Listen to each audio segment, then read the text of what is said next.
free? Free as anyone is today, pal. How much to downtown? $15 plus tip. That should work out to around $22.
Afternoon, Mr. Harlow.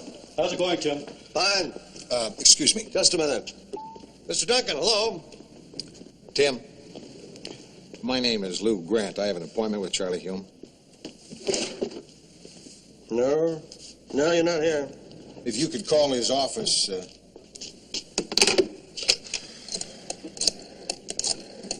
Miss Apthorpe, this is the lobby. The guy here says he's got an appointment with Mr. Hume. What? Well, hold on a minute. What was that name again? Grant. Grant. Oh, okay. Here. Put this outside your pocket. Don't take it off. It's only good for the 4th floor. Outside the elevator, first door on the right. And don't go anyplace else. Excuse me. Can I have your name, please? Why? I'm not sure yet. Indulge me. What's your name? Tim Butterfield. What? Tim Butterfield. Thank you. Why do you need my name? My Christmas list.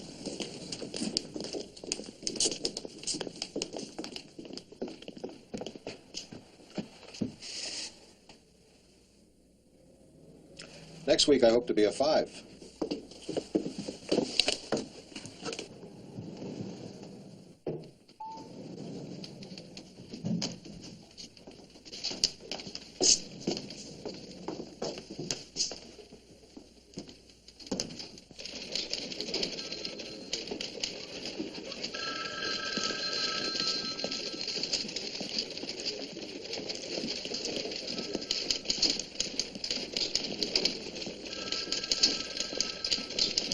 Summaries, please, people. Excuse me. Can you help me? Yeah. I'm going to see Charlie Hume, the managing editor. Right across the room. Is that your city editor? Johnson, have you got that summary? No, that's Art Donovan. He's the assistant city editor. He's just filling in.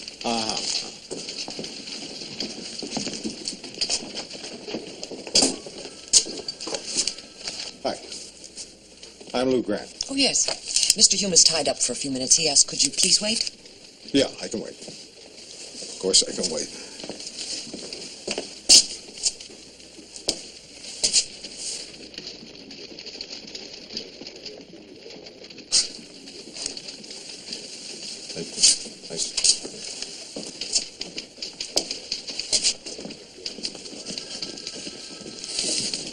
Excuse me. That's my desk, okay? Yeah. Could I have your name, please? Bella Abzug. Hello, this is Rossi. Yeah, get me Driscoll at the Cophouse. Come and sit over here. It ain't much, but it's home. Thank you. Hello, Driscoll. Joe Rossi. Hold it, hold it, hold it. I said some things before I didn't really mean. All right, I meant them. Look, you've been working that beat so long you think you're a cop, not a reporter. Hello? Driscoll? Jerk. Mike? Hi, it's Carla. Yeah, I missed you too. Listen, what are you doing tonight? Terrific. I'll pick you up at 9. Wear your jumpsuit.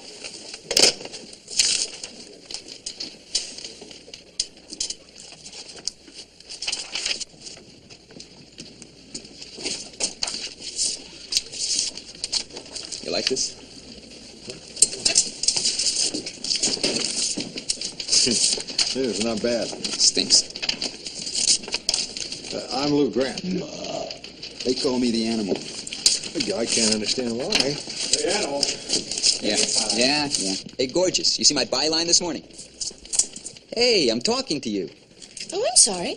When you said gorgeous, I thought you were talking to yourself. I gave them 10 books. They cut it to 4. They butchered the heart out of it. You were page 1, column 1. Yeah, that's right. Nice piece of writing. Should have read it when I handed it in. Well, I don't think they butchered it. In fact, I would have junked the whole 3rd paragraph. Listen, I'd love to talk to you about it, but don't you want to catch up with the rest of the tour? You're missing the fun part where they give you a free newspaper. Mr. Grant? Thank you. Lou, it's incredible. How can a guy look the same as he did 20 years ago? I don't. You sure don't. What happened? You lost weight, didn't you? About 40 pounds. I worked at it, now it's all off. I liked you better fat. Everybody says that. Well, it's been too darn long. Yeah, sure. I mean, the old call bulletin we work for doesn't even exist anymore. That kind of makes you feel a little strayed, doesn't it? And Hanno's is gone. Did you know that up in San Francisco? I read that. That was a hell of a bar. Yeah. Really one hell of a bar. Really was. Lou, Yeah? this is very uncomfortable interviewing an old friend for a job, Lou. I have to do this as if we were strangers. Strangers, Charlie? What makes you think you should have the job? That's easy. I'm 50 years old and I have $280 in the bank. No, I didn't mean why you want the job. I mean, why should we hire you? What do you want me to do? Take a typing test? I mean, you know what I can do. Are you going to tell me that you have any doubts at all that somebody with my experience can't hold down a job in your city room? Lou, the job is city editor. Yeah. Oh. Look, I'm not sure I could handle that. I've been out in the newspaper business for 10 years. Charlie, I don't know half the machines you got out there. I think you can do it. Really? Sure. What the job takes more than anything else is leadership. I have that, huh? You're one of the best natural leaders I ever met in my life. Yeah. Well, maybe I could do it. Sure you could. The only trouble is I don't make the final decision. You don't pick your own city editor? Well, I could if I wanted to. It's just that it's a little smarter to let Mrs. Pinchon, that it's Margaret Pinchon, the publisher, and let her kind of think it was her idea. Well, she's a funny sort of a woman, and if I pushed for someone and he didn't work out, like the last 3 city editors, she'd tend to blame me. Oh, she would. Charlie, when did you lose your nerve? You were never like this. We're not all of us blessed with your rugged independence, Lou. I've got a monster home with taxes that make the mortgage payments look like tips in a diner. My daughter is at Stanford and very hung up on Italian shoes. My son may get through high school, If his 750cc bike doesn't kill him first. I'm walking a tightrope, Lou. How'd you get there? How does anyone get there? I fell in love. Lou, if I have to, I'll put my neck on the line to get you this job. Let's go to the tower. I feel like Anne Boleyn. What'd you tell her about me? Nothing. And don't mention you were working in television. She hates it. Then what do I tell her I've been doing the past 10 years? Tell her you were in jail. You can go right in, Mr. Hume. Thanks. Sure.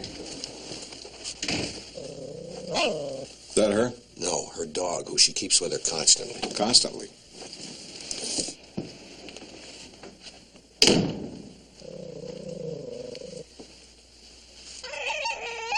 Barney, quiet. Now, a 10-letter word meaning high ground. Why don't you get a dictionary? Are you trying to impress me with rudeness? May I present Lou Grant? This is Mrs. Pinchon. I think he may just possibly be the man for the city desk. Are you recommending him, Mr. Hume? Naturally, your instincts in these matters are infallible. Nonsense. Only my husband was infallible. He was wrong 60% of the time. You look like you're about to throw a punch. It's a suit. Oh, we've had 3 men at the city desk in the last 8 months. I told him. One of them died in the men's room. One quit, and I fired the third. Why'd you fire him? I didn't like him. I didn't like the one who died in the men's room either. Oh, Barney. Hush, baby. No, calm now. Yes, a little dog. You like dogs? Yeah, I like dogs. Big dogs. Thank you for coming, Mr. Grant. Mrs. Pinchon, I've spent several weeks reviewing candidates for this job, and I'm inclined... It seems to me, I feel very strongly that Lou would be the best possible man for the job, and I'd like to go with him. I think. Then hire him. Okay? Thanks. Congratulations. Promontory. I beg your pardon. 10-letter word meaning high ground. The word is escarpment. That doesn't strictly mean high ground. Perhaps not, Mr. Grant, but I happen to like it. Won't fit the other words. You don't know me very well. I'll make it fit.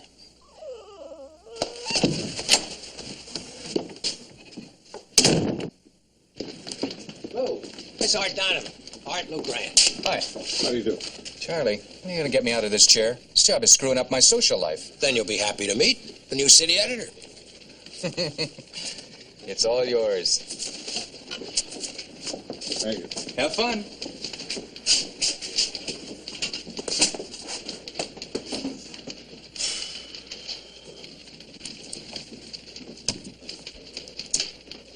Could the following people please come to my desk?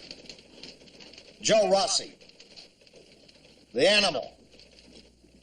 And will one of the copy boys please go downstairs and tell Tim Butterfield that the city editor would like to see him?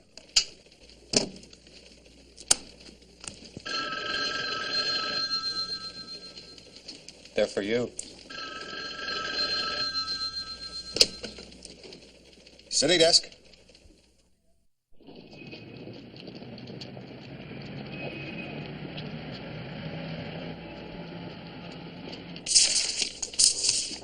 There's a police awards banquet tonight. I thought I'd let Carla cover it. It's not a big story. Send a new kid, the intern. Oh, I think we have to do better than that. Take a look at this memo. What's this? It's a note from Mrs. Pinchon.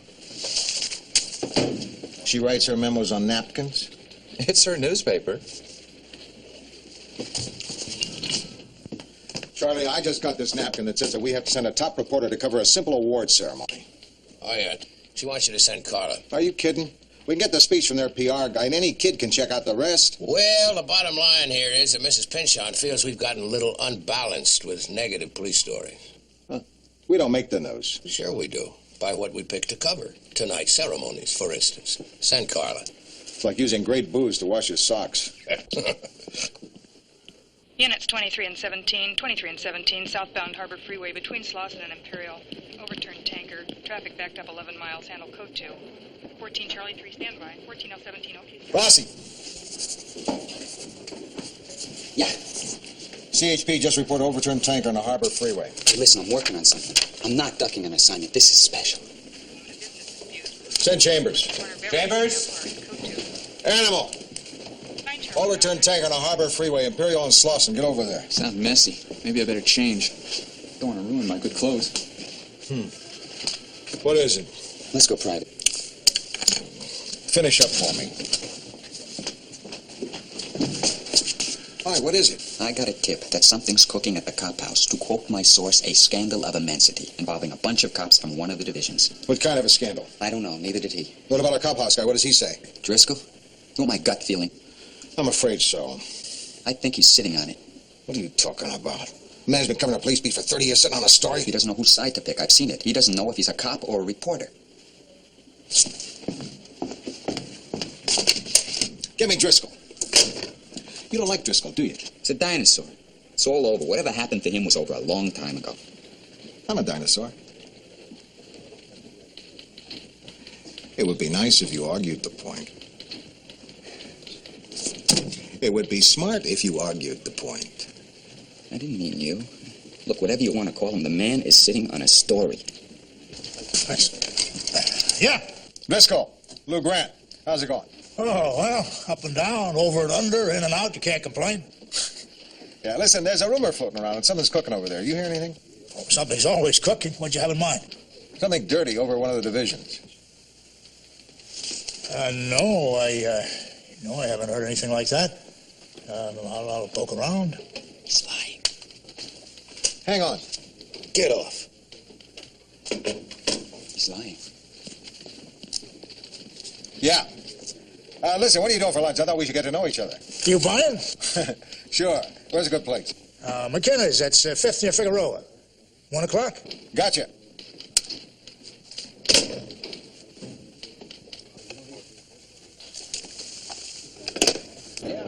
Oh, she's a big tall.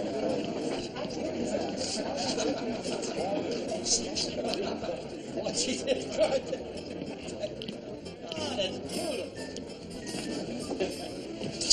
George? Hello? What are you drinking? Ginger ale, straight up. Bumpy wagon? Not so bad. It's been 3 weeks now. Hey, for an old jug man, I'd say it's pretty good. This could be the old days almost. Almost. It's good to be part of it again. I feel like I'm in touch with things. Getting back on a newspaper is like, it's like being with a woman who doesn't shave her legs. That's beautiful. Yeah. Reality. Maybe you don't like it, but it's real. You and I speak the same language. I didn't mean to get together with you. Hash it all over, huh? Yeah, it's like we went to the same school, probably know the same people. Did you work in Denver? No. Detroit? No. Seattle? No. Maybe we don't know the same people. What'll it be, sir? Oh, I'll have an iced tea and a hamburger. Wait a minute. You don't have to do that for me. Okay. Forget the iced tea. Make it a scotch on the rocks. Scotch? Rocks. What's on your mind, Lou? You didn't come over here to talk about old times that we never had together. Okay, you got me. I should know better than to try to con an old pro like you. What's the matter? I don't like that kid.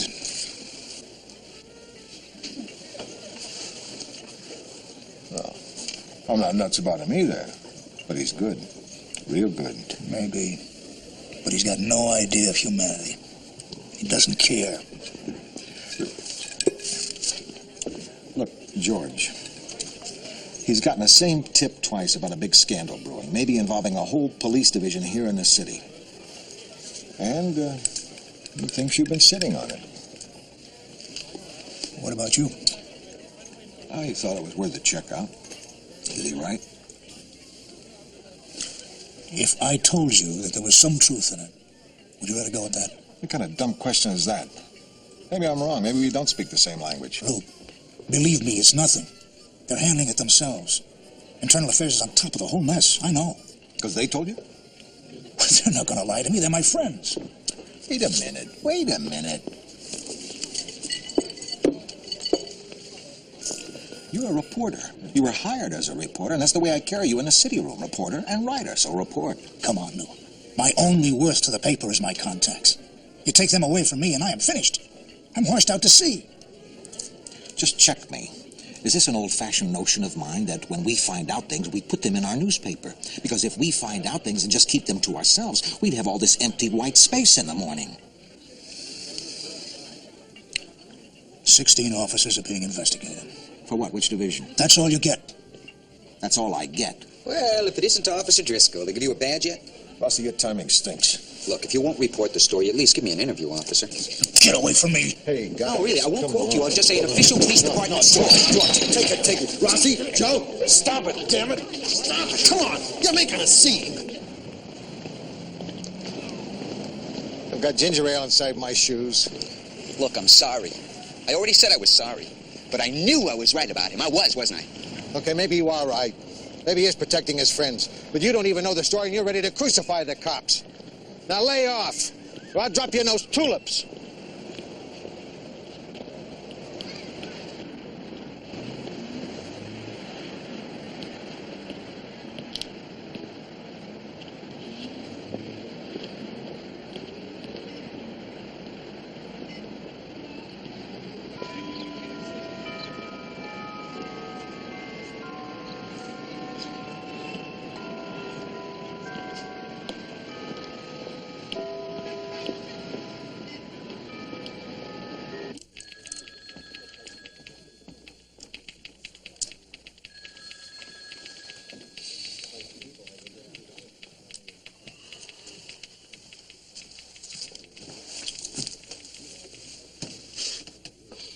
How'd you like to take a week off?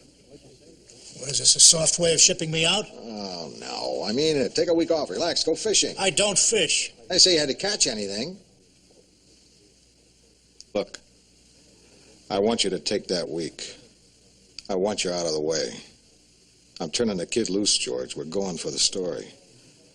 Whatever it is you're hiding, I mean to get it out in the light.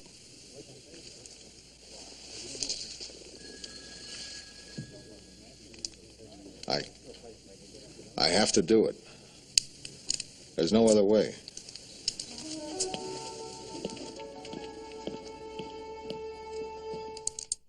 There has been recently, and I thank God for it, an increasing awareness of the loneliness and the insecurities that are part and parcel of the active police officer's life. The average patrolman facing the enemy in night alleys and deserted streets of this city is no stranger to fear or to any emotion that you yourself might have in the same situation. That he conquers these fears. I don't know how late I'll be, dear. He wrote this one all by himself. Bye. Evening, Commander. Joe Rossi, Tribune. Oh, where's my buddy Driscoll? Vacation. We're filling in for him. Oh, good man. He deserves a rest. Boy, am I glad I ran into you. I need some confirmation. Oh, can't it wait till morning? I'm in my office by 8:30. Well, I just want to make sure I've got the facts straight about that investigation the department's running. How'd you hear about that? Well, it's fairly common knowledge. I mean, after all, when 16 officers from the same division, right? Look, I don't know how you got onto that, but anything you print is going to jeopardize the investigation. Look, I really want you guys to get a fair shake. Now, I know you'd rather have facts than gossip, right? All I will tell you is that there were no 14-year-old girls involved, nor any 15-year-olds either. Well, that is interesting. Furthermore, not one of the parents has filed a complaint. Then I can safely say 16-year-old girls were involved in the, I've said all I'm going to say. We're handling it.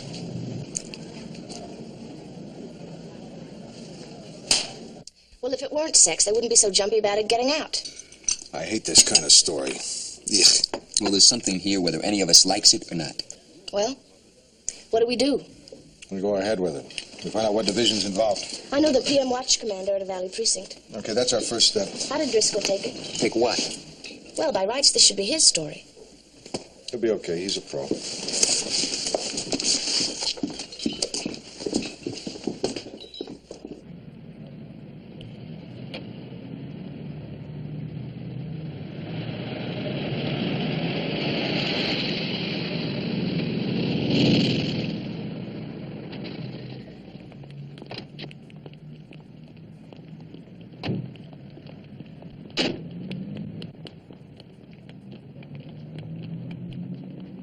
Hello, sweetheart. You made my day. What are you up to? Oh, you know, a little off-duty visiting. Oh, off duty, huh? What can I get you, darling? What do you want? We have information that one of the divisions is being investigated. None of my boys. But you heard about it. Baby. So you know that underage girls are involved, school kids. So they say. How? How were they involved? Oh, come on, Matt. You know I'm not out for anyone's blood. Look, I'm gonna be late for lineup. Nat? Which division? Nat? Merry Christmas. What's that supposed to mean? Christmas? 25th. Afternoon. Is this Officer Torres of the 25th Division? My name's Joe Rossi with the L.A. Tribune, and we're doing a story on the departmental investigation being conducted right now. Yes, I spoke with him last night, but what we're after is your side of the story. Well, can you give me the name of an officer who was involved?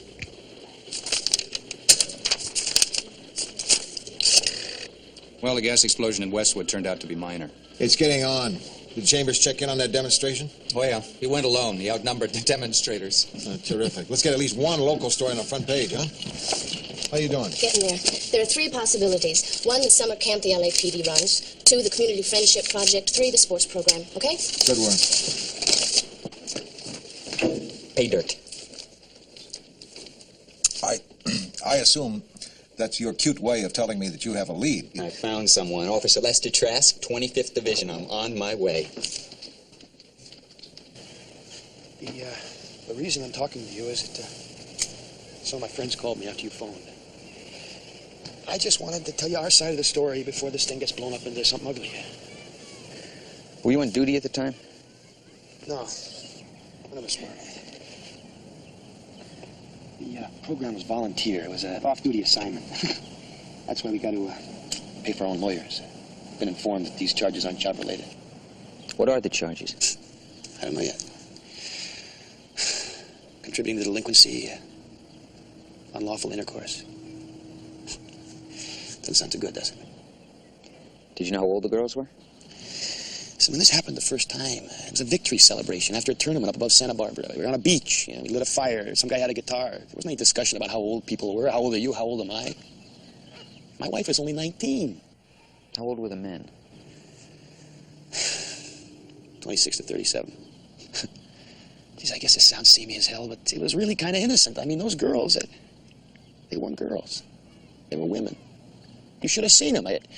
16, 17, 18 years old. They had no age. They had no age at all. They were what I said they were. They were women. You don't believe that, do you? I'm not sure. Sure you are. They're going to kill us for it, too. What do you think should happen? I don't know. I really don't know. People love these kind of stories. Love to see a cop get nailed to the wall. I've only been on the force for 3 years. 2 years.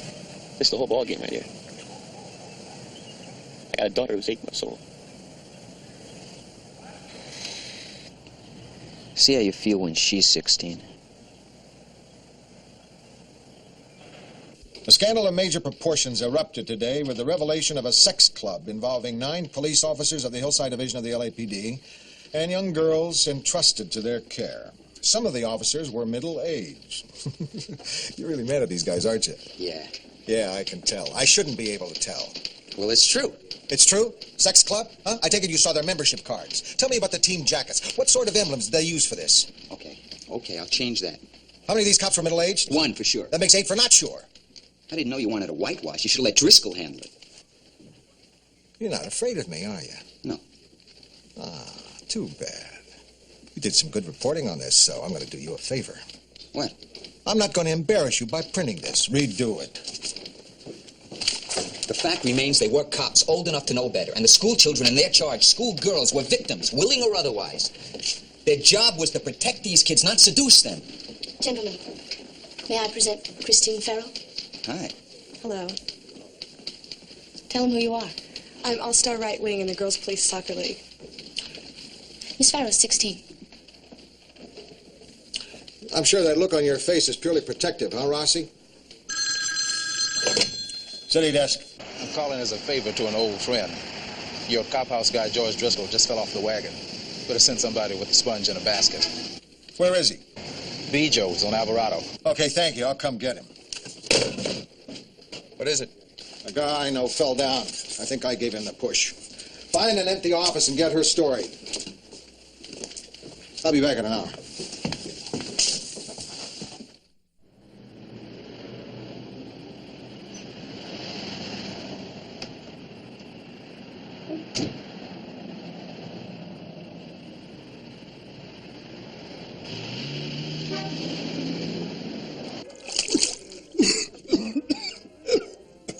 How do you feel? Like I've been kissing a camel? You sober? No. Good.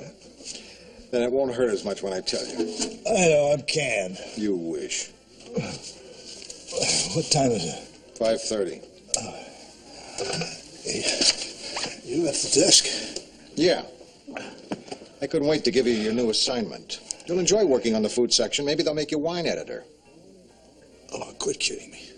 What do you want me to do, George? Leave me alone. Maybe I'll get lucky and I'll fall off a roof. Come on. Look, I'm a drunk. It goes with a suit. Yeah. Maybe you have been around the track once too often. It's too bad. I figured you still had some juice left.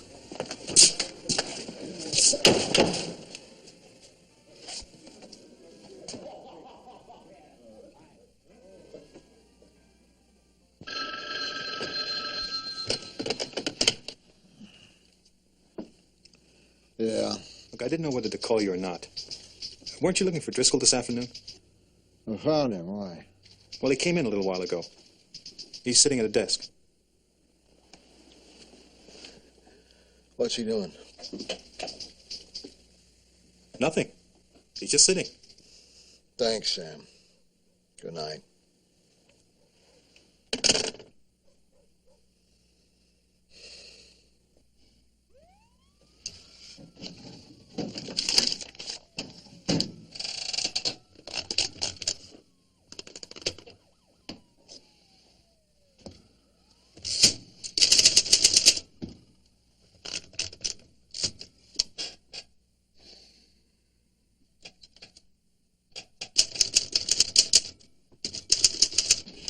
Summaries, anybody? Hey, Lou, look at this. What is it? Just found it on my desk. Check the byline. Driscoll. Any more summaries? Let's go. Lou, I rewrote the cop story. I read it. It's better. I'd go with it if I didn't have this. Driscoll. Read it. Investigation, alleged misconduct, some of it sexual. I've got all this. Keep going. The investigation raises questions about the tenuous relationship between the police and the press.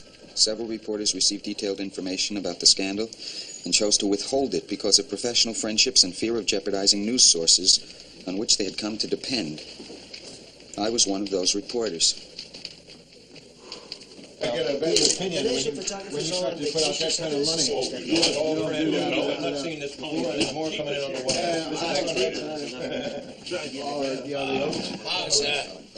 How's space, man? Tight, 7 columns below minimum. What have you got, Al? The president signed the farm bill.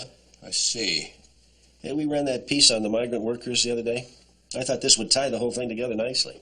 Maybe the farm bill to lead and then a sidebar on what it means to the migrant. I don't know. Why do we always have to lead with national if nothing major comes down? I agree with you, Charlie. Especially today, when I got something nice, really nice. It's on the budget item 5. Oh, yeah, that police sex thing. Well, it was that police sex thing. Now it's a lot more than that. It's a think piece on police-press relations, some personal journalism, and a life story. Is there a puppy in there, Lou? A little something for everybody. I don't feel comfortable with that story. It's not one for page 1 anyway. Bury it somewhere. Bury it? What? Bury it? It's a hell of a story. It's balanced, incisive. It raises moral and political issues that should be raised. Sorry, Lou, I can't agree with you on this one.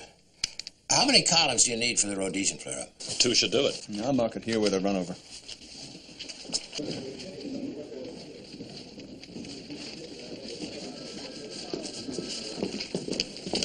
Charlie, can we talk about this? Lou, it's not our kind of story, not the kind we want to play up. You promised me a free hand. You gotta understand the special situation. Wait a minute, I never promised you a free hand. Well, it almost worked. Lou, trust me, I know Mrs. Pynchon's feelings about this kind of story at this particular time. Well, can I go to her? Go to her? Of course you can go to her. You mean go to her? Mr. Grant, I have enough pressures from politicians and labor unions and churches and schools and Italian Americans and Polish Americans and Mexican Americans, all incensed at one time or another because of something we printed or didn't print. When we moved the bridge column, and the day that we kissed off little orphan Annie, do you realize how many threats I received against my life? Mrs. Pynchon, there's a... No, Mr. Grant, I don't need you to generate any heat. I get enough of that from my family, for want of a more descriptive word. I have 2 nephews, each more disgusting than the other, each masking his avarice in solicitous murmurings and constant pressures and little whisperings to sell this building, sell this paper that I love, and invest in something more sensitive, more lucrative, like taco stands. A whole greasy chain of them, stretching like the Great Wall of China, from San Ysidro all the way to the Oregon border. I mean, who knows? Maybe beyond. Taco stands, Mr. Grant. And a few shares of majority stock I hold is my only shield between this once great paper and a 1,000-mile ribbon of inedible enchiladas. I feel like a tin roof in a hailstorm. Really? Well, I hadn't even gotten to you yet. Yeah, well, I came up here to talk about a difference of opinion I'm having with Charlie Hume over a story. I am aware of that, and I understand that you left the city desk just before deadline yesterday and you didn't come back for 2 hours. What do you want to talk about? You want to talk about journalism, or you want to talk about how long I take for lunch? Fine. Let's talk about journalism. Now, I think people are tired of reading negative stories about their police. I'm tired of it. You mean we're not going to run this story just because you don't happen to like it? That's right, Mr. Grant. You know, we don't print everything that happens. It's a constant, selective process. I mean, you do it 100 times a day. That's my job, deciding what's important and what isn't. And this story is important. I don't hold a story back just because I don't like it. Look, the difference between you and me is that you run the city desk and I own this paper. And we often hold back stories I do not like. Can you accept that, Mr. Grant? You hired me to do a job. You said you wanted someone with a point of view, with a strong point of view. You didn't say you wanted it to be yours.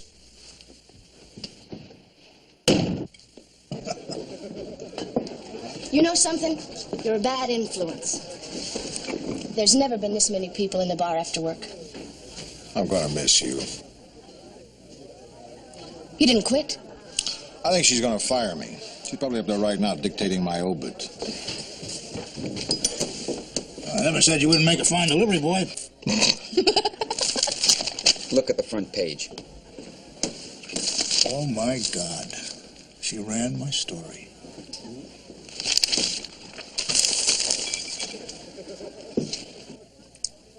Well. We work on a newspaper. A real newspaper. It's a good story, George. I wish I'd written it. As a matter of fact, it's so good, people will probably think I did.